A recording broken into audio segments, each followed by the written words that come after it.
Morning, everyone. Okay, we're going to start internationally. I think this is going to be a longer show, but anyway, we're going to start internationally because I think what Trump is saying here is important. He's asked, what do you think about the Biden's vice presidential pick and Obama Gate, essentially. Obama Gate is kind of been batting around in the news. Trump himself tweeted and pinned some tweets about it. Anyway, this is him making some news during his press conference yesterday. And if you weren't aware, yesterday there was a shooting outside of the White House and Trump was whisked away by the Secret Service just as this briefing was starting. He came back in and finished it. And anyway, so I'm skipping the question. If you want to see it, link is in the description. Here we go. Well, look, the Obama campaign spied on our campaign, and they've been caught, all right? And now let's see what happens to them. But they have been caught. They've been caught red-handed. It's probably treason. It's a horrible thing they did. It probably never happened before. At least nobody got caught doing it. But they used the intelligence agencies of our country to spy on my campaign, and they have been caught. And there are a lot of people involved. I don't want to say how much she's involved. Frankly, if he chooses her, that's fine, but that's a potential liability. We'll see. But President Obama knew about it. Joe Biden knew about it. So he's commenting on, I think it's Yates or Rice. I'm not sure which exactly the question was about, but it doesn't really matter. The news he's making is saying clearly that he thinks that what Obama did was treasonous. And I don't think that's the first time he said that, but it's the first time that he's put it all together, and he doesn't move like that unless he's got something backing up his words. You can't say something like that and then not do anything. And granted, we haven't seen a lot of what's been done, but man, there's been a lot of interesting things happening in the last week with regard to this. Here's one of them. Remember that big explosion in Beirut in Lebanon, right? Here's BBC News, Beirut explosion. Lebanon's government resigns as public anger mounts. That's on August 10th. That's yesterday. Today's August 11th. Here's outside in Lebanon, just 10 seconds of this little tweet.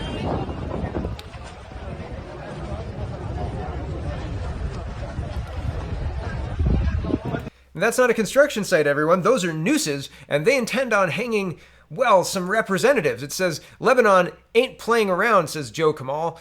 They're getting ready to publicly hang their corrupt politicians, which is exactly what they need to do in the U.S., says Joe Kamal.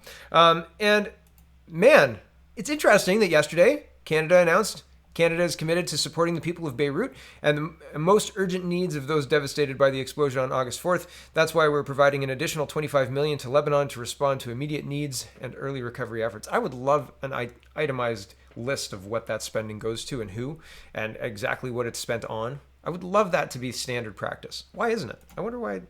You can't find anything about anything if you want to dig into those kind of numbers. It's very, very interesting. Anyway, it's very interesting to try and dig into the public accounting of things to see where money is spent. It's like lots of money is spent in places that, big chunks of money sent to this NGO, and they're expected to administer it, and there's no oversight for the NGO, right? There's no oversight for the government to audit it, just like the We deal. It's like, oh, we gave $500,000 to another NGO, non-government organization that's multinational. And, has all sorts of people, all sorts of places in the world funded by our tax dollars. Yay.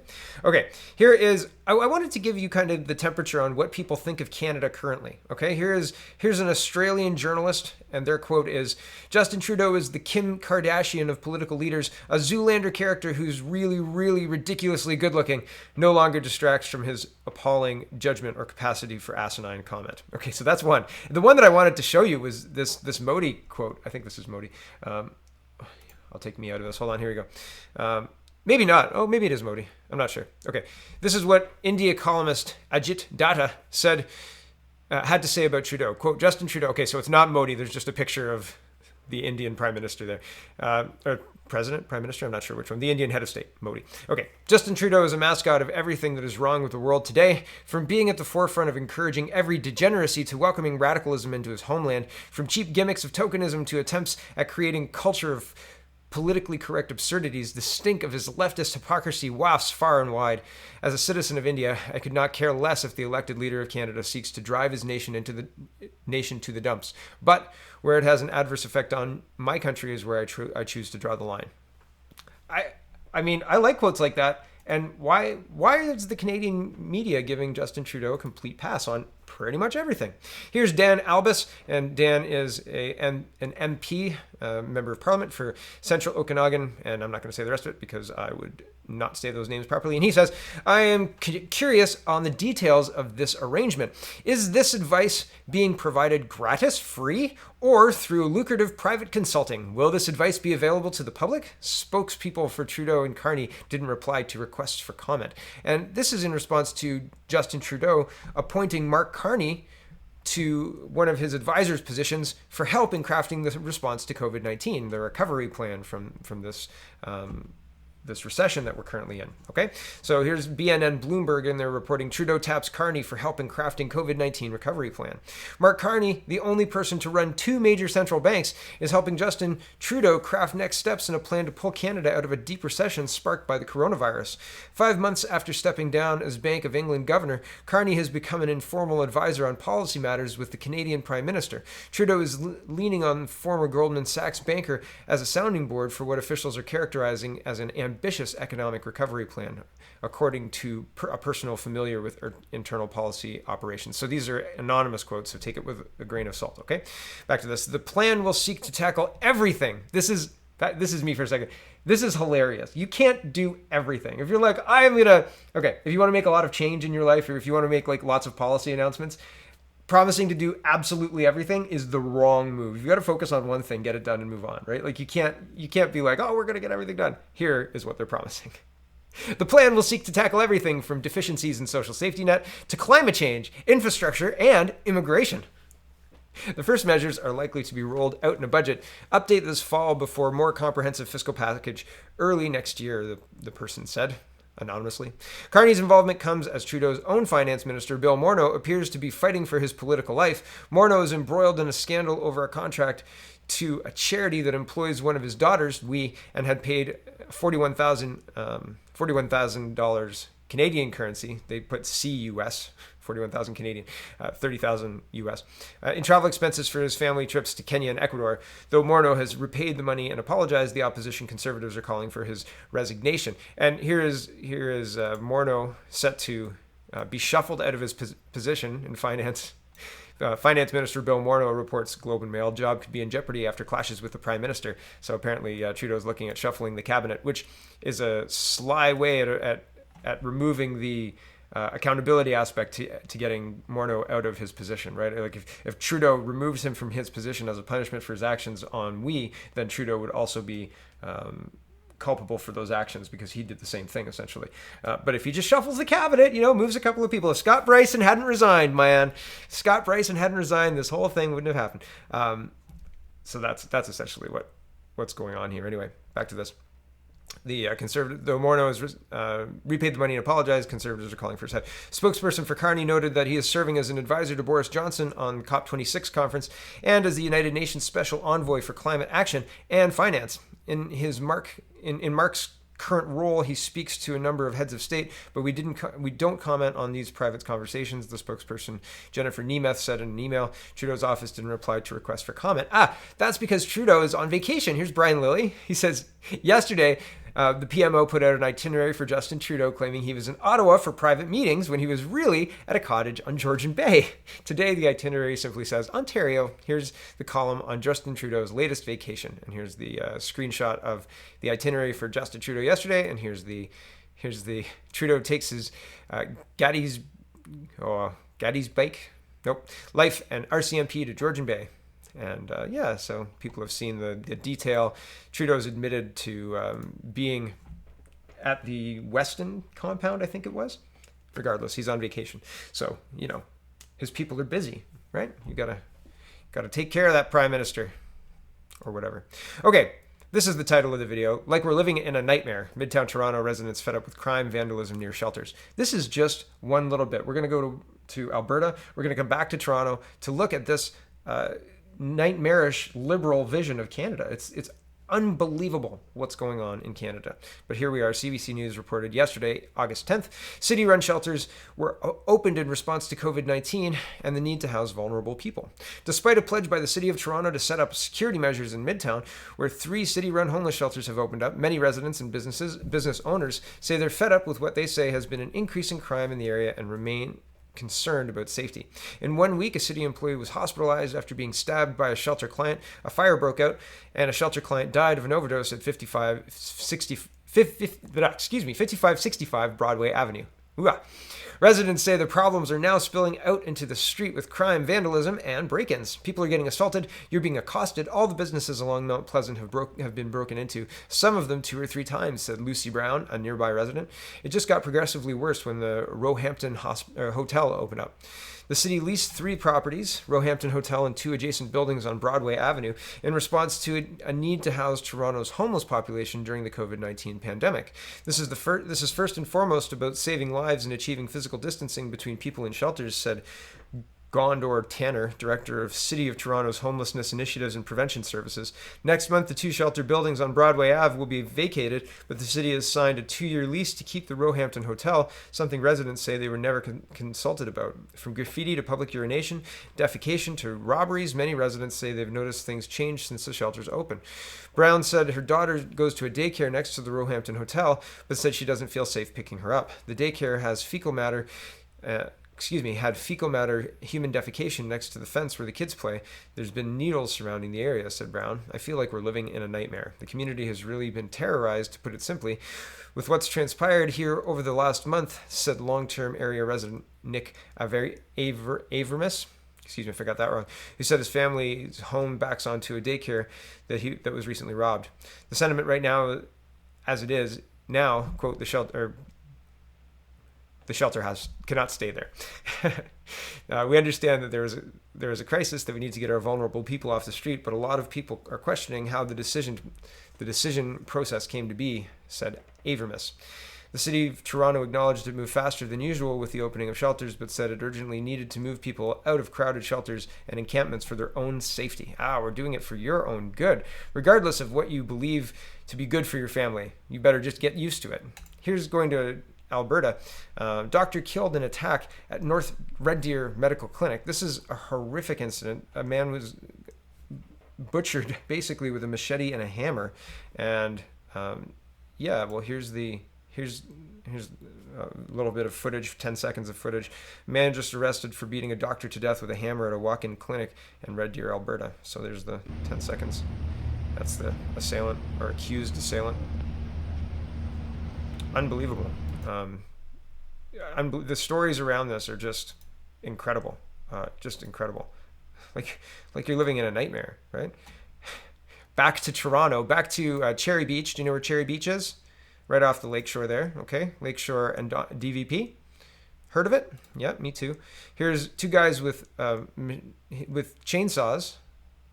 CP24 reporting yesterday. Bloodied men with chainsaws menace people near Cherry Beach, eyewitnesses say. Here's some video. You want to see some video? Yep, who doesn't, right? And the cameraman is stupider or braver than I am. I'm not sure which. These guys are yelling at him. Note the tattoos on both of these guys. MS-13, maybe?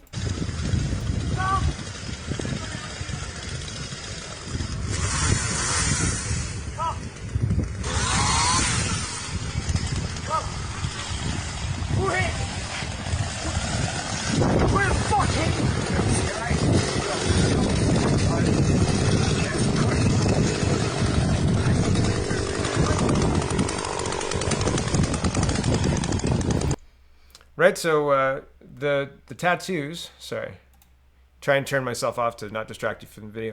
The tattoos there lead me to believe MS-13. Can you imagine? We're just out for a family picnic. Okay, we're going to go get in the car and run away from the crazy men with the chainsaws. What's happening to Canada? Mississauga and Brampton hotspot for human trafficking, new study. This was February 2020, so it's not as recent, but still fits in with the title. If you go against the powers that be, this is an Ontario Doctor Kaur Gill. Okay, and she's been criticized by fellow doctors for advocating for hydroxychloroquine and zinc as a treatment. So she's been taken down by by, well, she's been asked to be investigated by her governing body due to her advocacy for this. Here's another one. Like, all of this stuff is more arrows in the quiver around this is not what was intended by equity laws. This was not what was intended by trying to make everyone equal.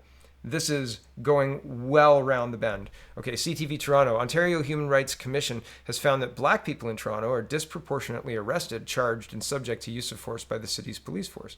And the quick question that came to Dean Scorico's mind was, do Toronto police keep track of crimes committed by race? Since when? Here is Toronto's son, Goldstein. He says policing report exposes flawed logic of race crime statistics. A new report by the Ontario Human Rights Commission released Monday concludes black people are disproportionately arrested and charged by Toronto police compared to whites. But it also found white people are disproportionately arrested and charged by Toronto police compared to visible minority groups other than blacks, which it collectively identifies as Asians, Aboriginals, and brown people. Should we then assume, or should we then conclude that not only are Toronto police systemically racist against blacks compared to whites and other visible minorities, but also systemically racist against whites compared to Asians, Aboriginals, and brown people?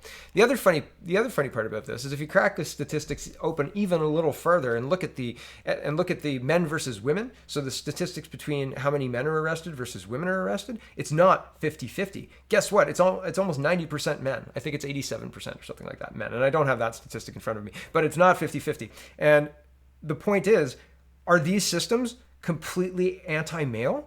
Is the whole system set up to be completely anti-male? Is that what's going on? If you use the same race logic applied to male versus female instead of black versus white, then it's incredibly and obviously anti-male. So, we should just stop charging males with crimes because, it's not fair. I'm not sure. So I was going to put this at the beginning of the video, but the video is kind of not messy, but it's a little bit more messy than I like to. It seems like a stream rather than a straight waterfall. Okay. But the Governor General controversy seems like initially it was dreamed up as a distraction. Like they wanted something else to distract away from the we controversy, so they needed something to change the news cycle. But now it just seems like it's one more controversy on top of all of the other controversies. You understand? So it doesn't look like, it doesn't look competent. It makes them look worse than they should look because it's just one more controversy, one more thing that Trudeau doesn't have a legitimate control on or capability with making sure that if that's done, you don't have to think about it, right? Like if somebody is competent and capable in their job and they're going to do their job, you don't have to think about it, right? Unless you have to ask them to do something specific, but you're like, oh yeah, they're going to get it done, no problems, blah, blah, blah.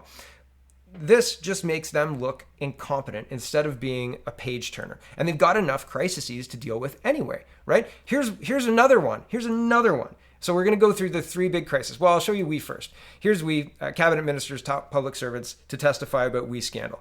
Okay, 2 federal cabinet ministers and the country's top public servant will be grilled today about how a charity with close ties to Prime Minister Justin Trudeau wound up administering a $912 million student grant program. The House of Commons Ethics Committee is scheduled to hear from Youth Minister Bardit Shagar, Employment Minister Carla Quattro, and Ian Shugart, Clerk of the Privy Council. The committee is ostensibly conducting a review of the existing safeguards in place to prevent conflict of interest when the federal government is deciding how to spend taxpayer dollars. Okay, so they're looking more closely at the we thing. And here's another issue that again Blacklock's reporter has brought up, and she's very good at finding spent money on. Remember Bridges to Nowhere, right? Like that was a big thing a couple of years ago. I think like probably 2009. Somebody spends money on a bridge to nowhere, and some of the bridge gets built, and most of the time the companies get rich, and the project falls apart, and that's that. And another government gets put in, and the bridge just gets forgotten, right? Other than the people who worked on it and the people who made the money. So here's Holly Doan, Blacklock's reporter, and she says new documents. Former Quebec Liberal MP's company awarded contract for 10,000 pandemic ventilators, though none of the machines are approved in any jurisdiction to date, says Governor Canada Health memo. Value of contract undisclosed. Oh, there's lots of money. Request for information from the GovCan Health, so the Health Canada PHAC, and Baylist Medical, the people who were tapped to do this, were not returned. XPM Frank Bayless did not comment. Bayless's contribution to the Liberal Party totaled $66,000 from 2005, according to Elections Canada. So there's something smells the same way as all these other crises that the Liberals are dealing with, except the payout thing. There's money going to friendly Liberal people, for work completed at some point in time, right? It's very, very interesting, but not delivered, not quite delivered. Just like the masks, where are those Canadian-made masks? Don't know. Here's National Post PMO Morneau. Won't say if Katie Telford's husband communicated with them since joining private mortgage company. You're going to have to get them in front of a committee. And if you get them in front of a committee, well, the RCMP is not going to look into it anyway, right? Is it $16 orange juice? Is it a $90,000 travel expense? No? Well, sorry, the RCMP can't look into it. They're a little busy. Yep, they're a little busy practicing jumping 6 feet, right? Because, well, that's a little racist. So maybe jumping 4 feet? What's not racist? How far do you have to jump to not be racist? At what point does the jump become racist? Here's True North reporting. Both the PMO and the Finance Minister's office have refused to comment after the company, which employs the husband of Trudeau's chief of staff, was tapped to manage $84 million federal contract. And this is the rent contract that Pierre Poilievre is talking about here. And he says maybe it's like the biggest coincidence in the world. Maybe it is. Here, I'll cue it up a bit better. Hold on. Okay, it's just from the start. Here we go.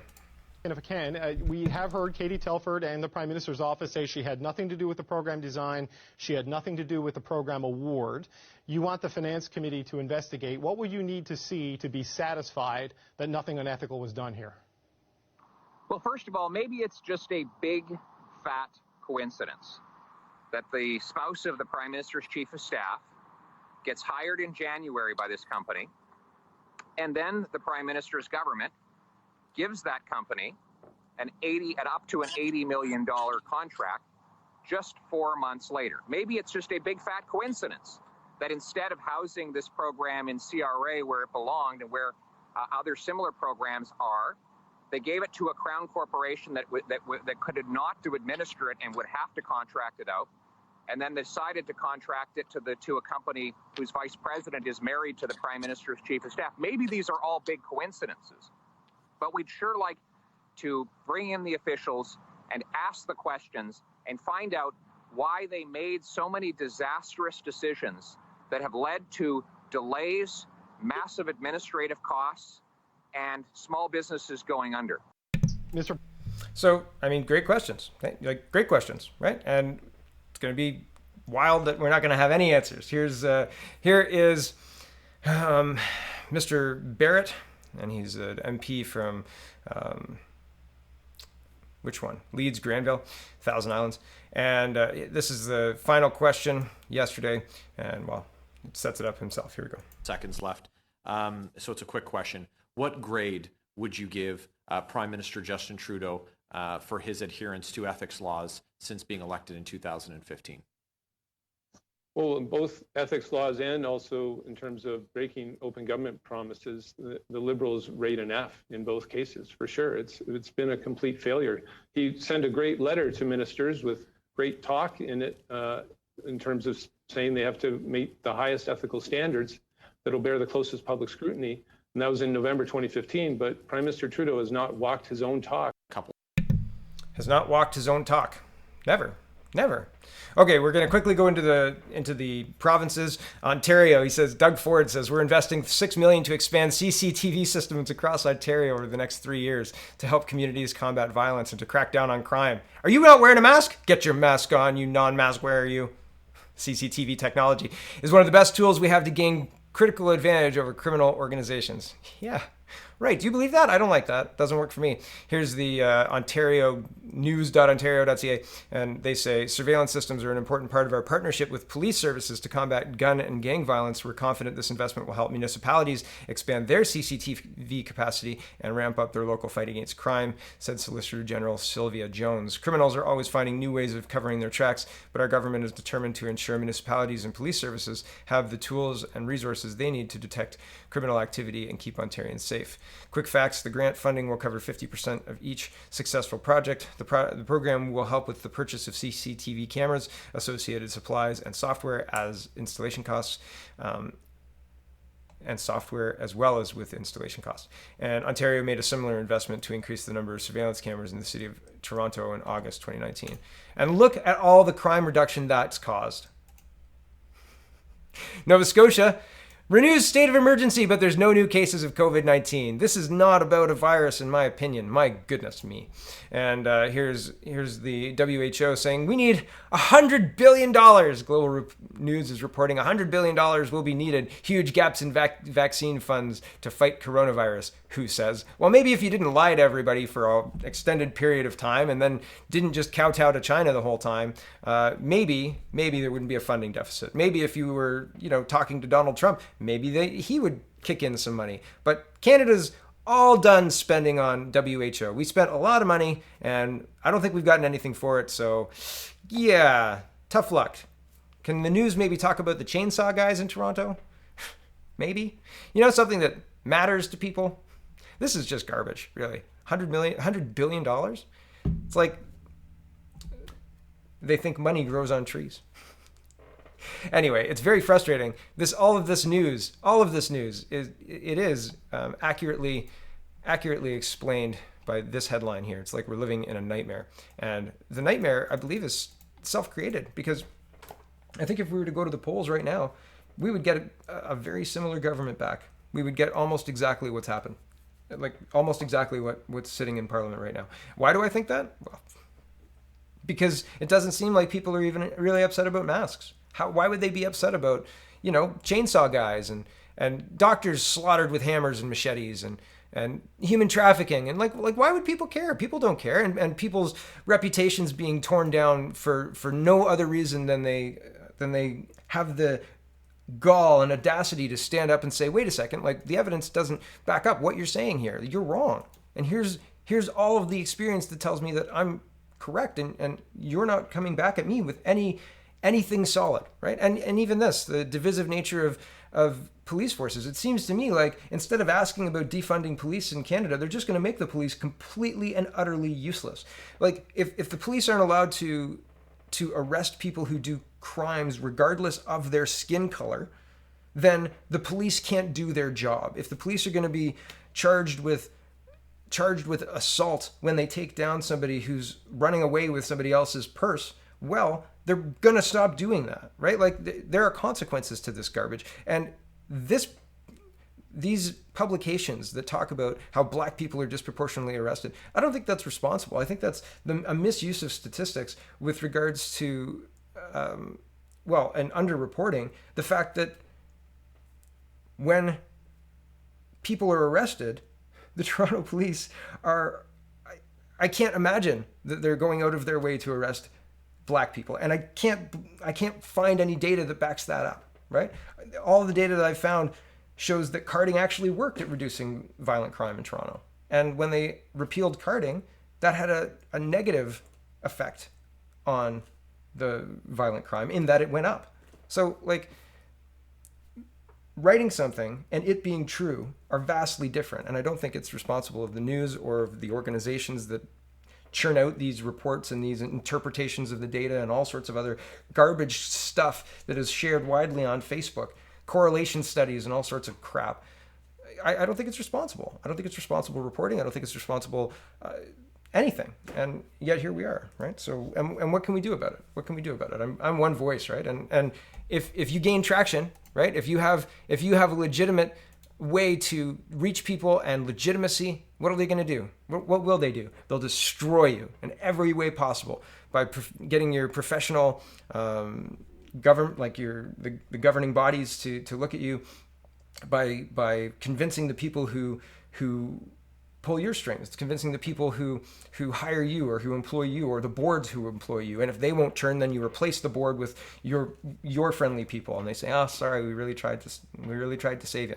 It's, like they have a strategy to get around this. Anybody who's fighting against them does not. And if you don't have a strategy to get around it, sorry, man, you're at eventually, as soon as you start making an impact, as soon as you start to get to this level right here, they stop you.